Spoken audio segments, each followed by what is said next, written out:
Okay. Hello, everyone. It's just gone 6:30, so we'll start this meeting of the Licensing Committee. First of all, whatever time we're here, I still have to read out the fire evacuation procedures, which is as follows. No fire alarm scheduled. Therefore, if the alarm sounds, evacuate the building immediately and the fire exit located at the rear and side of this room, and go down the stairs and meet in the War Memorial Park. Okay, the next item to note that the open proceedings of the meeting are webcast, and to also ask you that your mobiles are either switched off or put on silent. I have no apologies for absence, but it looks like everybody's here, which is wonderful for this meeting that promises to be not very lengthy.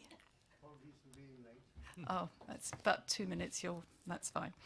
No resignations or replacements. I'm sure there are no declarations of conflicts of interest, are there? No? No urgent items. So actually the first thing I will do is welcome Mr. Robert Draper, the new licensing, well, fairly new licensing team leader, to his first licensing committee meeting. Welcome. Thank you. We hope you enjoy yourself.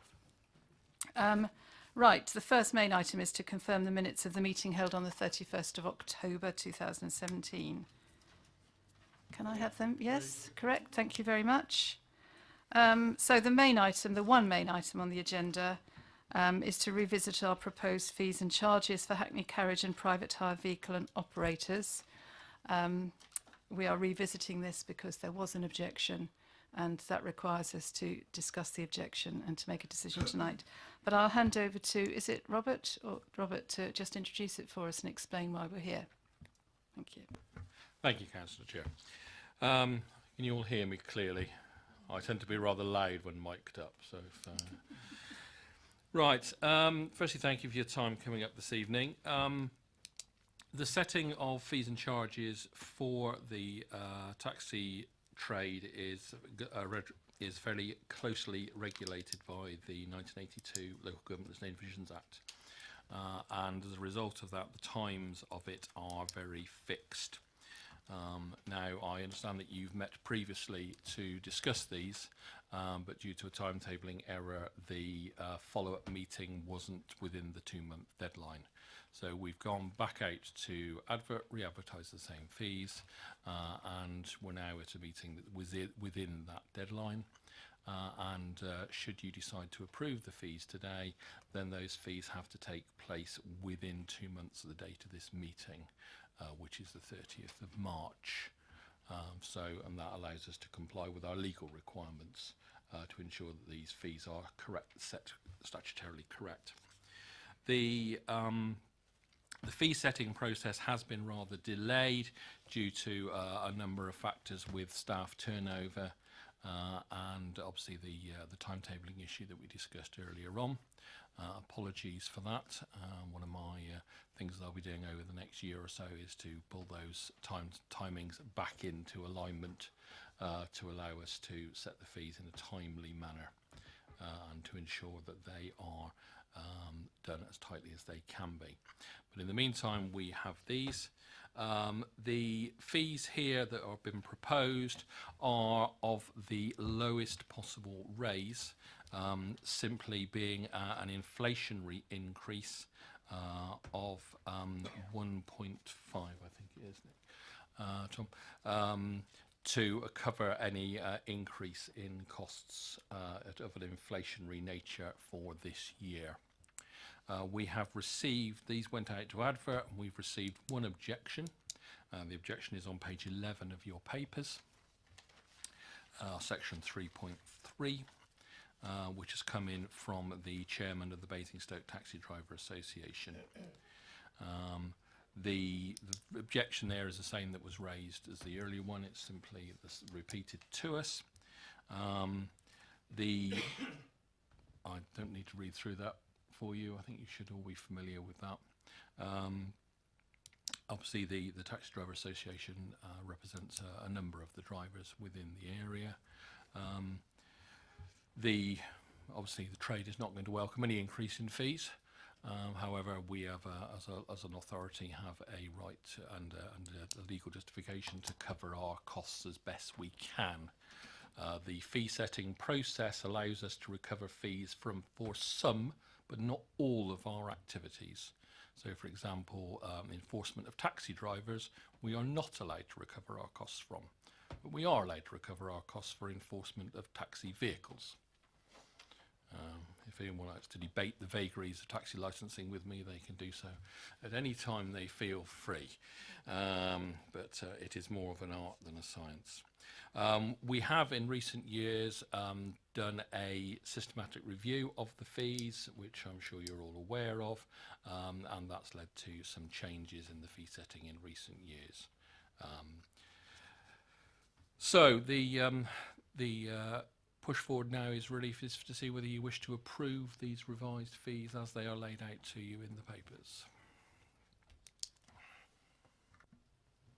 Thank you very much. Does anybody have any questions they'd like to ask Rob? Yes, Councillor Hussey first. Thank you. Apart from the rigorous process that we've been through and the way that we've increased our fees, so we believe around this table, I think we'll find in a minute when we vote, that the fees are fairly based. Have we got any benchmark figures for nearby authorities? To see how we compare? Yes, I'm afraid you'll have to thank me for the removal of the benchmarking figures. The reason that I've removed the benchmarking figures is because as an authority we can only set fees that represent our costs. And therefore if we were to make any decisions based on any other grounds other than our own costings, then we could find ourselves in a legally difficult position. I can safely assure you that our fees are not grossly dissimilar to other authorities within the area, but as I say, we need to be careful about basing decisions on that basis. Just briefly, the basis behind my question was that there's an inferred, there's an accusation on us here that we're very inefficient because we're not streamlined with online applications and so on, and that's why I was asking about the benchmark to see how we compared on prices, which to some extent also I think measures efficiency as well.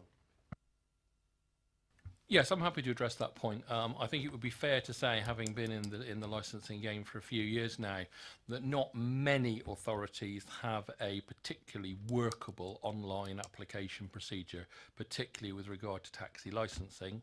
There are some, but the software tends to be fairly poorly developed, and the only real benefit to us as an authority comes if we have, now I'm afraid you'll have to I apologise for the jargon, a large degree of channel shift, whereby a lot of our drivers or vehicle things would look to apply down that route, which would allow us then to reduce staffing levels because we wouldn't need to be keying data in.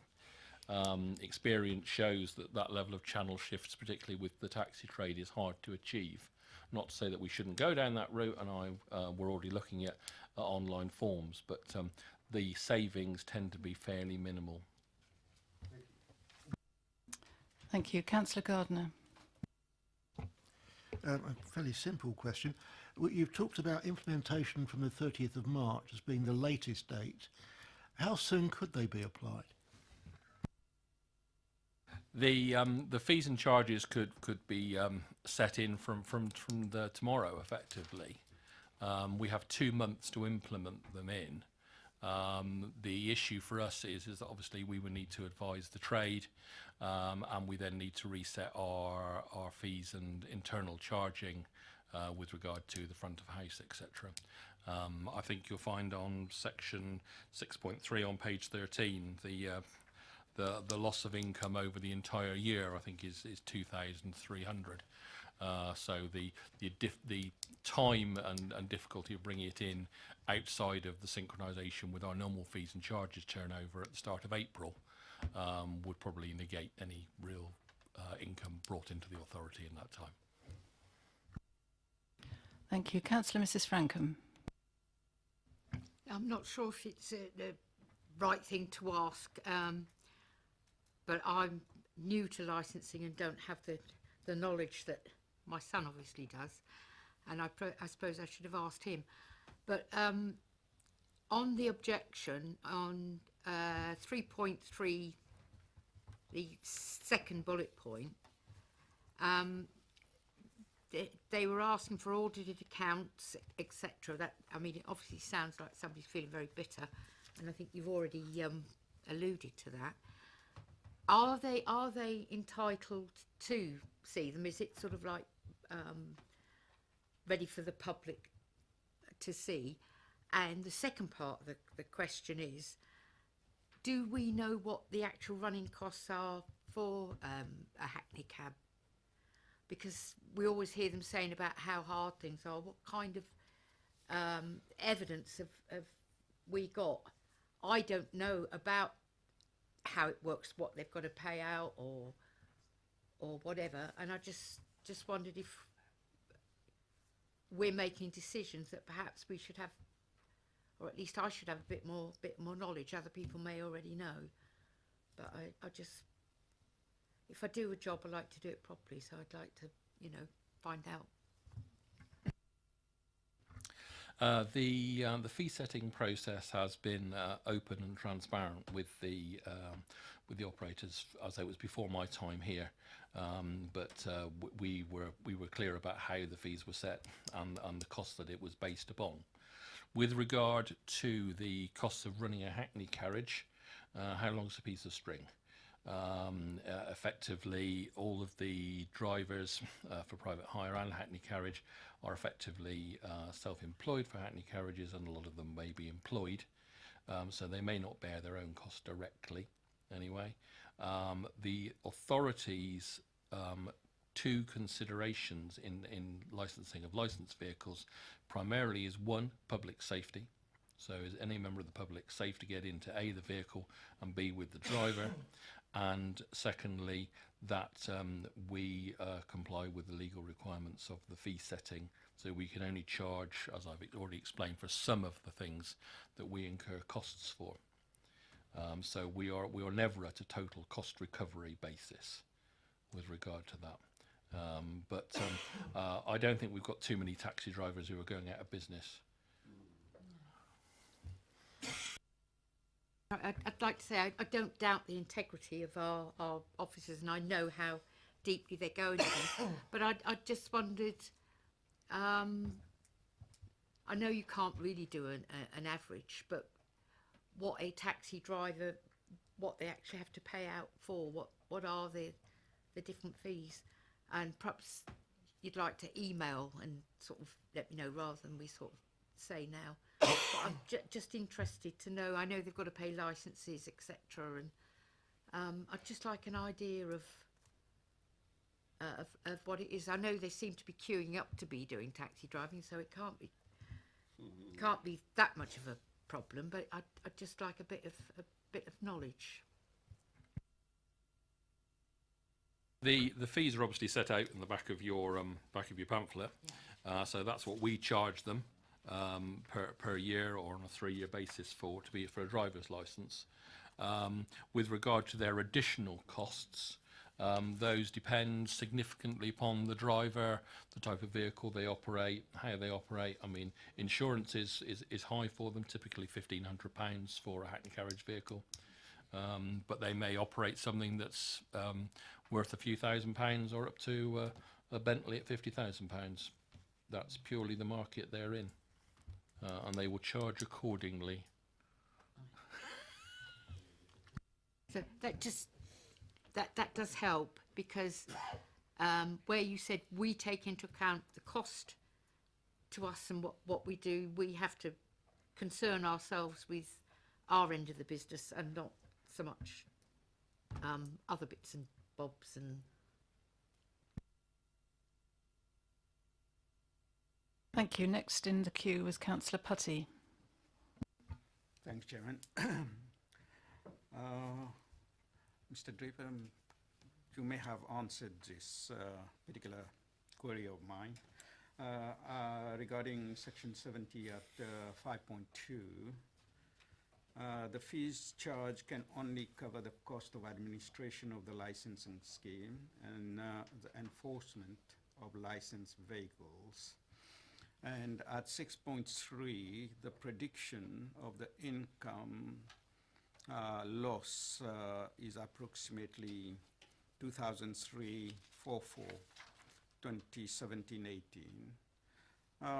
On what it is based, and also if you can really make it clear to me as to how that prediction has come. Thank you.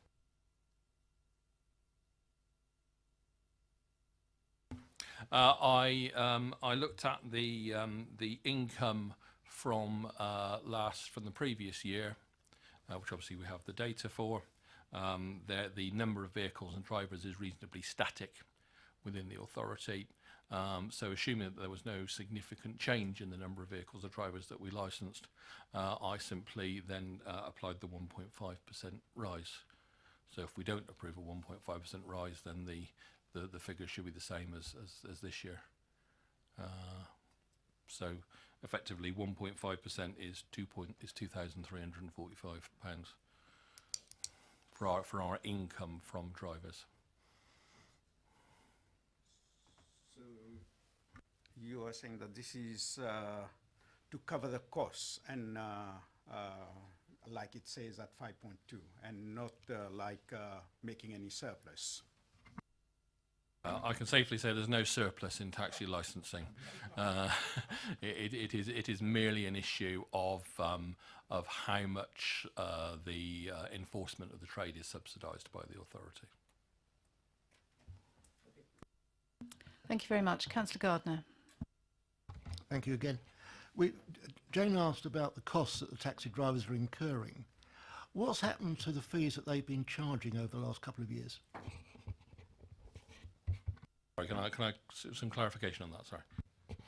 The charges that the taxi drivers make to their customers, have they been increasing by inflation? Oh, sorry. Are you talking about the level of fares? Ah, sorry. Okay. The fares are set by, for a Hackney carriage, the fare is set by the local authority, ourselves. If it's a private hire driver, then the fare is agreed in advance, in which case it's independently set. So for a private hire driver, they can charge what they feel the market will bear. And for the Hackney carriage drivers, we set that rate.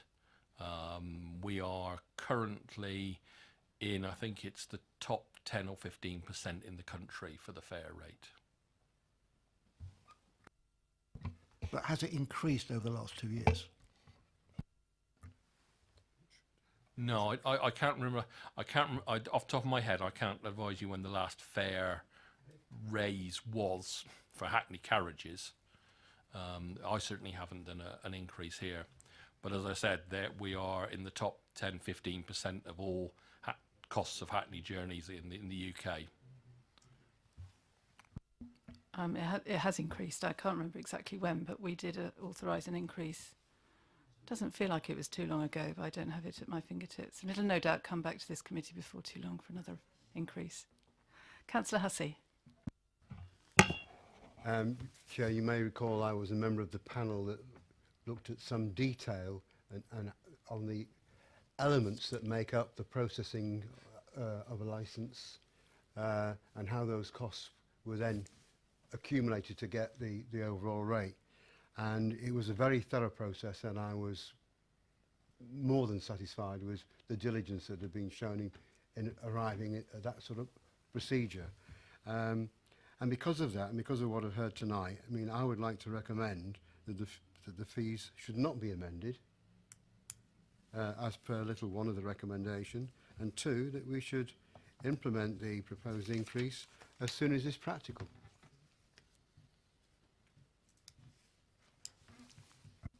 Could you just explain what you mean by that? You're saying that as set out at Appendix 1, you would propose that we approve it?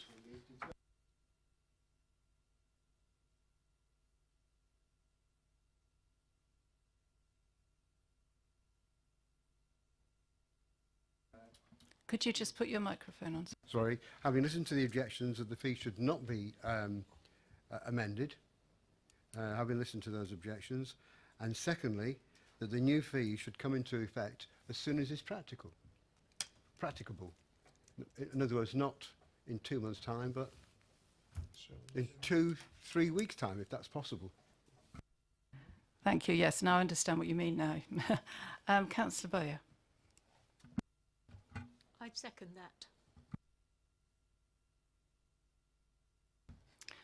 Thank you very much. Just before we go through the process, obviously I would have to explain to you that Mr Dainty, who made the objection on behalf of many of the Hackney carriage drivers, is unable to be here tonight because he's ill.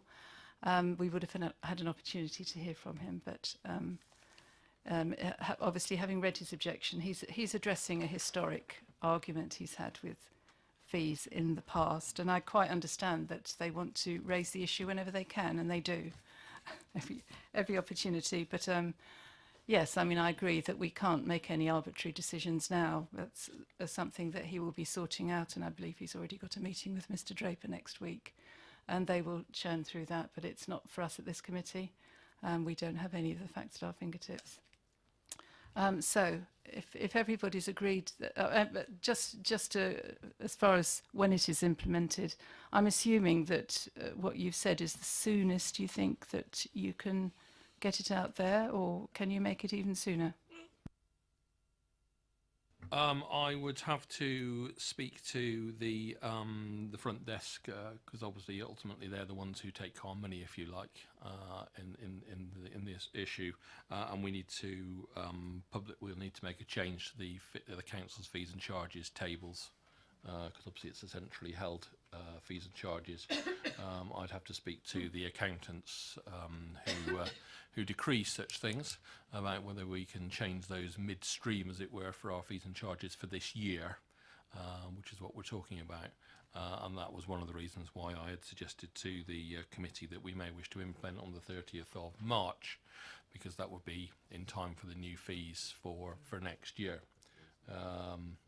So, you know, we wouldn't require to reprint or change any of the websites or change any of the procedures within the authority, other than at a point that we would normally do so.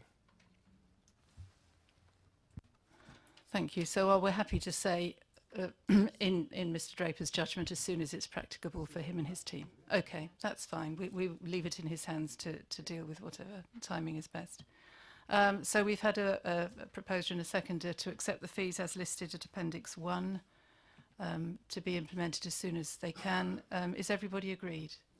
Agreed? Yes? Yes. Thank you very much. That's passed. That will go ahead and everyone will get to it. Right. All we have now is to just look at the one matter that was dealt with by subcommittee since we last met, and that's listed at the back of your papers.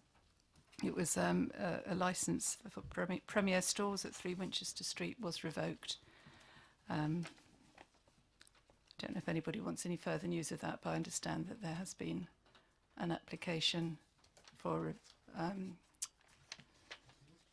thank you, a review, but I believe that has also been withdrawn. Yes, Councillor Regan. I'll just raise the issue here. Training. I've seen it dropped off the subcommittee list to people who apply because I missed training last year. I can't remember why. Is the training plan for this year? Yes, there's training every year, and I'm sure Mr Draper is onto that. Yes. We have to be trained every year, and the only people then who can sit on the subcommittee are the ones who've been to the last training session. Most of us have been to hundreds of them. Yes, Councillor Jones.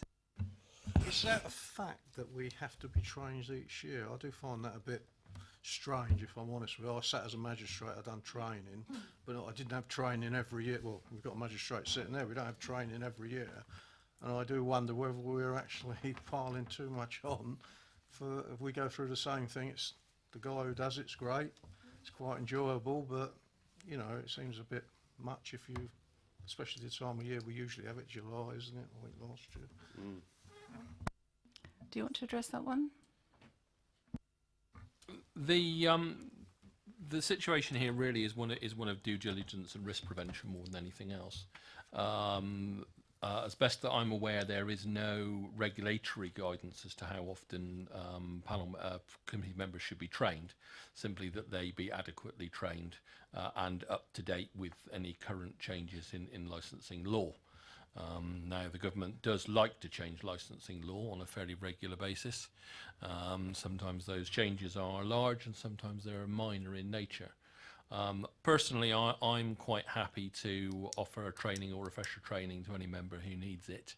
I have a nice presentation of slides from my previous employment, and we'll happily talk through that and deal with any sort of new issues, as it were.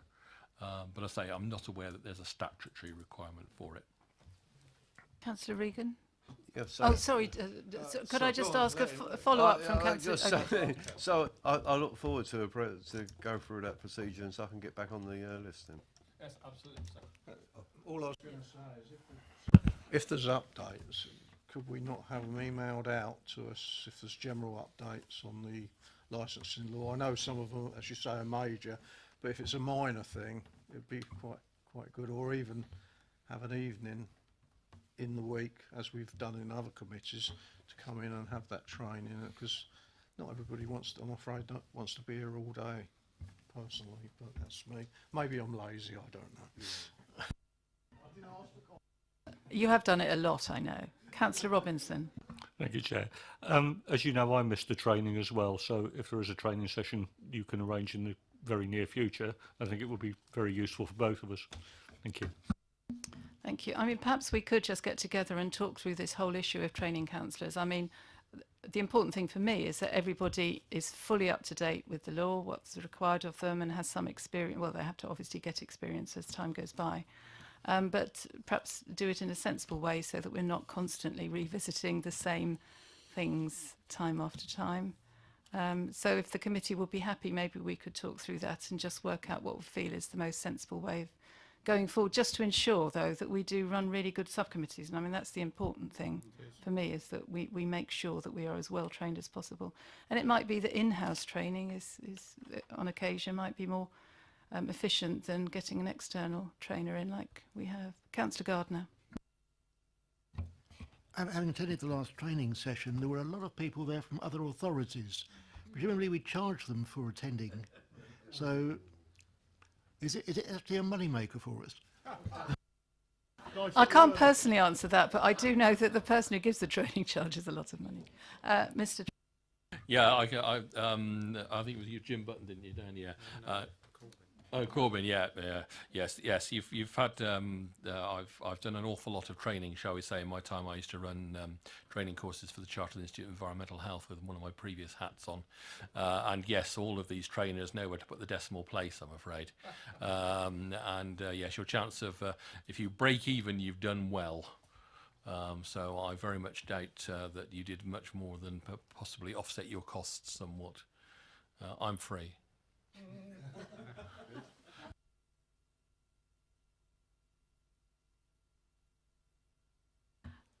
Okay, so it's agreed we'll just look through that and see if we can find a more efficient way of doing it. But make sure that we don't drop our standards, obviously.